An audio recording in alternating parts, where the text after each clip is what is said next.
So first, I want everyone to look at these two example pictures that I'm showing right here.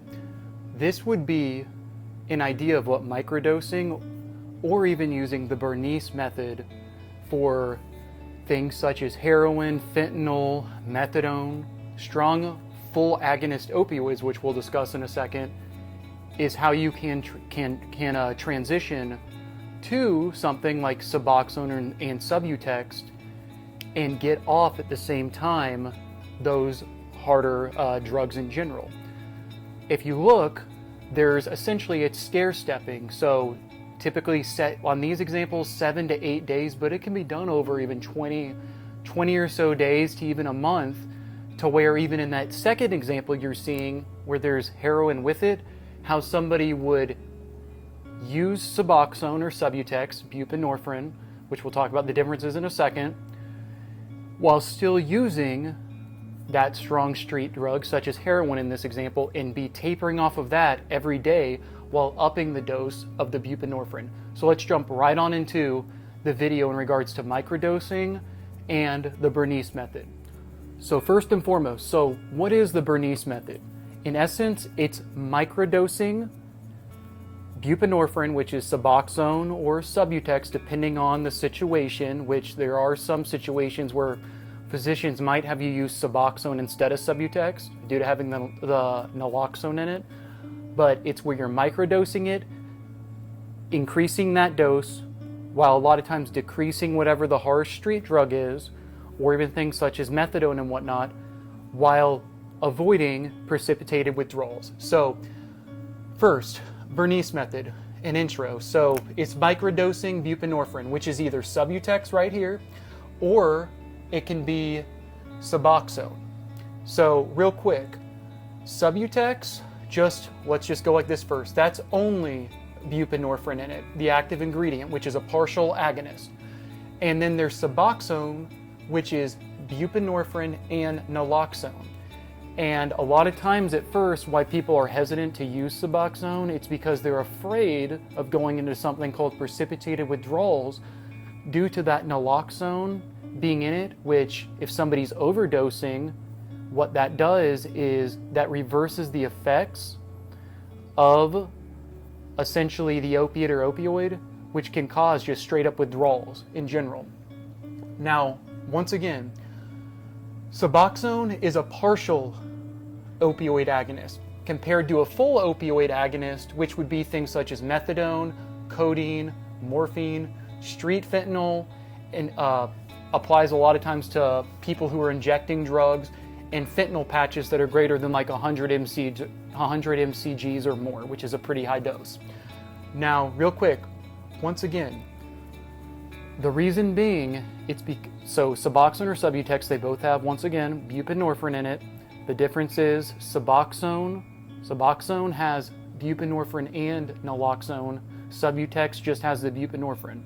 And the reason why it depends case to case, it's because if somebody's using, if somebody really wanted to get high on something such as even Subutex, since it doesn't have in it the naloxone, people sometimes were shooting up the buprenorphine alone or the Subutex in order to achieve some of those desired effects. However, both are still partial opioid agonists, meaning it just doesn't, to your brain, it's not hitting all of your opioid receptors compared to some of these harsher things like methadone and things such as fentanyl. They're full opioid agonists, which it essentially causes that it activates the full effect of the opioid receptors. That's what a full opioid agonist is. Now, microdosing with the Bernese, what is it? And one thing I'll say is microdosing can be applied to the Bernese method, but microdosing alone can be used. But in particular with the Bernese method, there's a study that was done. Somebody was using actually, I believe it was, they were using heroin, a harsh street drug, and a physician, essentially what they did was they put the person on a low dose of Suboxone, like as I showed in the tables and photos earlier, and at the same time they were still using the heroin, they were still using it, but lowering that dose day by day while increasing the Suboxone. So like first day 0.5 milligrams of Suboxone or even 0.25 milligrams while using, let's just say, a couple grams of whatever the street drug was, or like, let's just say, for example, heroin. The next day, maybe do 0.5 milligrams twice a day, bring down that dose to 1.5 grams of the heroin as you go, and then you can essentially get off of it slowly but surely get off the heroin and transition to Suboxone. Now, here are some things I just wanted to go over with microdosing. With the Bernese method. So once again, you're getting off of the harsh drug, you're avoiding the precipitated withdrawals while substituting with Suboxone.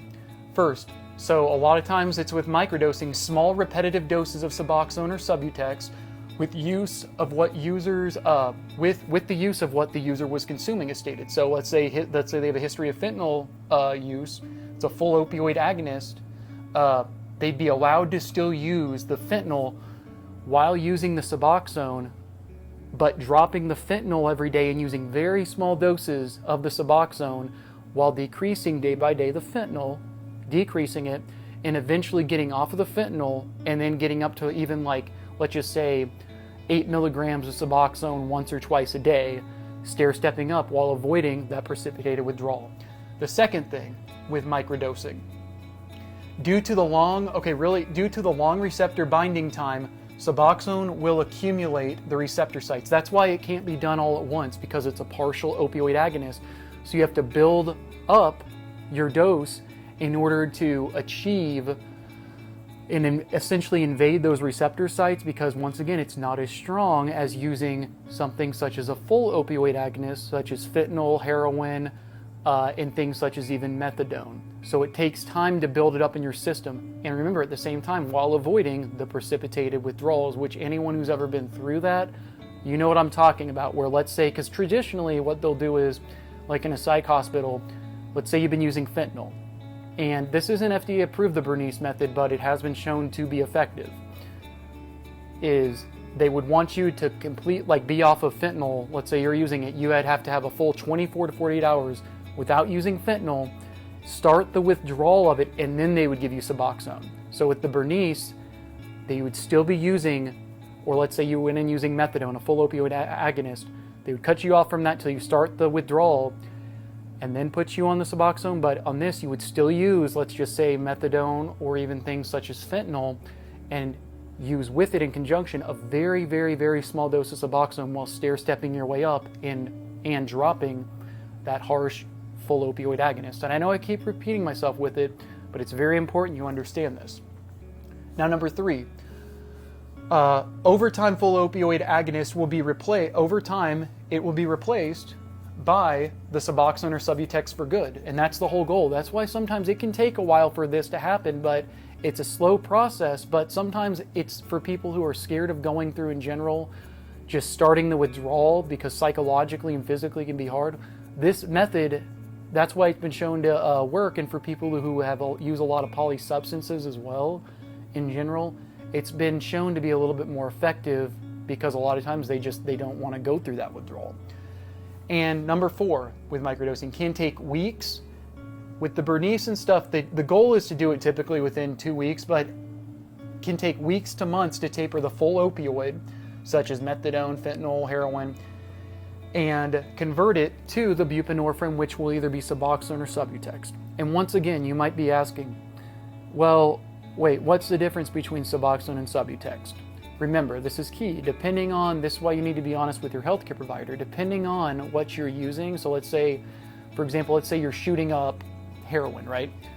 A lot of times your provider, and this is just for it to be a lot more effective for you, they would probably put you on Suboxone, because that helps with avoiding, once again, overdosing on fentanyl, but also it also will help in regards to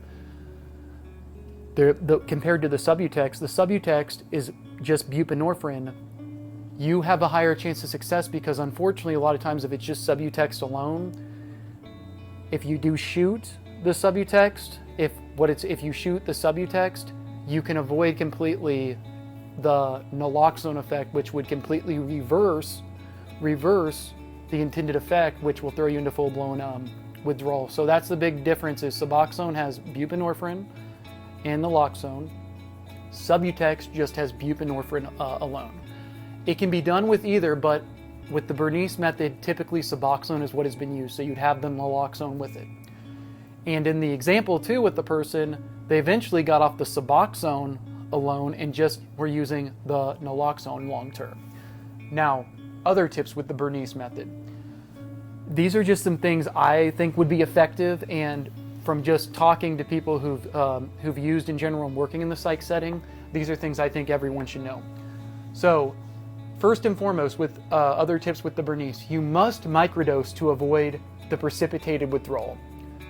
Because the big key with this is you must microdose to avoid the precipitated withdrawal, because if you don't, you will go into full-blown opioid withdrawal, which would be precipitated withdrawal. So let's say, for example, you're using something such as, once again, fentanyl or heroin, and you decide to, for example, take a full 8 milligrams of Suboxone with it. That can completely throw you into that precipitated withdrawal and would turn you off from ever trying this again. That's why you have to know what you're doing with this microdosing, and that's why you should always consult a doctor. And also, once again, if you go into full-blown opioid withdrawal, or as I want to say, precipitated, this thing's about ready to go out, precipitated withdrawal, it's flu-like symptoms, but it's flu-like and it's very unpleasant, but also on top of that, it can even be, and then some extra on top of it with the precipitated withdrawal. And once again, the precipitated withdrawal is essentially you're using a full opioid agonist. So let's say, once again, fentanyl or heroin, and then you take a partial opioid agonist, which would be Suboxone or Subutex, and you take too high of a dose to where, and in particular Suboxone, to where it reverse the effects quickly, which will throw you into that withdrawal. Because like, let's say somebody overdoses, they're going to give you Narcan or naloxone alone, which will cause you, that's what reverses the effects of respiratory depression and whatnot, and that's what causes you to feel so crappy after it, even though you've been revived. So precipitated withdrawals are horrible, and it can go on for 2 to 3 days. So that's why microdosing is super important with the Bernese and just in general. Another thing to keep in mind, having things such as Tylenol for just pain in general, body ache. So if you did go into precipitated withdrawal or withdrawing in general, it's good to have for the body aches. Imodium in particular for, let's say you've been using opiates or opioids in general, being constipated a lot, that'll reverse and you'll go have diarrhea when going through the withdrawal, to where you want to have something such as Imodium on hand to where you're not just constantly having diarrhea and whatnot. Nausea meds such as Zofran, Dramamine, you name it, very good for motion sickness and can help in general when going through the detox, which can just assist somebody, not even going into precipitated withdrawal, but just in general.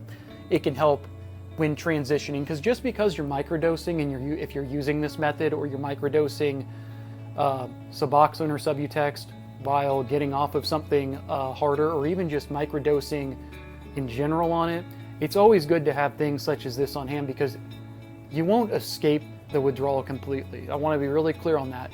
It helps minimize withdrawal while avoiding precipitated withdrawals, which are flu-like symptoms times, as I said, it can be really bad. I've seen it for patients. It's just very unpleasant, times 20 even. Benadryl having on hand for sleep, and then fluids, of course, for the withdrawal. Now, I wrote this too in regards to the Bernese method. This is great for somebody who has polysubstance use disorder, but opioid use disorder in general, because it's really good, because a lot of times a lot of addicts are very scared of going through full-blown withdrawal, and that's one thing that turns them off. So they'll use one thing and then they'll switch to another thing to try to combat that withdrawal, and then they're just using multiple things at once and they're not getting anywhere. That's where this would come in handy for somebody who has polysubstance use. So if somebody's using something such as heroin, fentanyl, combining it with stuff, trying to use a method like this can just really help minimize those effects, and psychologically, and in particular physically, can really help you be successful long term. That is your daily dose of mental health. That is the Bernese method. I'm still going to do a video in regards to delirium tremens coming out soon. Somebody wanted me to do this video, and it was a good time to do this video. So, because I know a lot of people trying to get off of things at this time of the year. This method is something that could really help, in general. But like and subscribe, leave a comment if you've ever tried this before, anything you'd recommend in general for somebody going through this. Because once again, not all the time, a lot of times people don't just have access to going to the psych hospital whenever they want. A lot of times people are using, you know, they're using multiple opioids in general, but this is a method for somebody out there who's using something that's really harsh. If they can get, you know, on something like Suboxone or Subutex, this could really help in the long term for you. I've seen it help a couple of people in general in the psych setting, some patients talking about this as well, and this is another reason I did this video. But leave a comment, like, subscribe. This is your daily dose of mental health. We'll be discussing psychosis and delirium tremens in the next video. I love you all. Thank you for the support. I greatly appreciate it. Have a great rest of the weekend.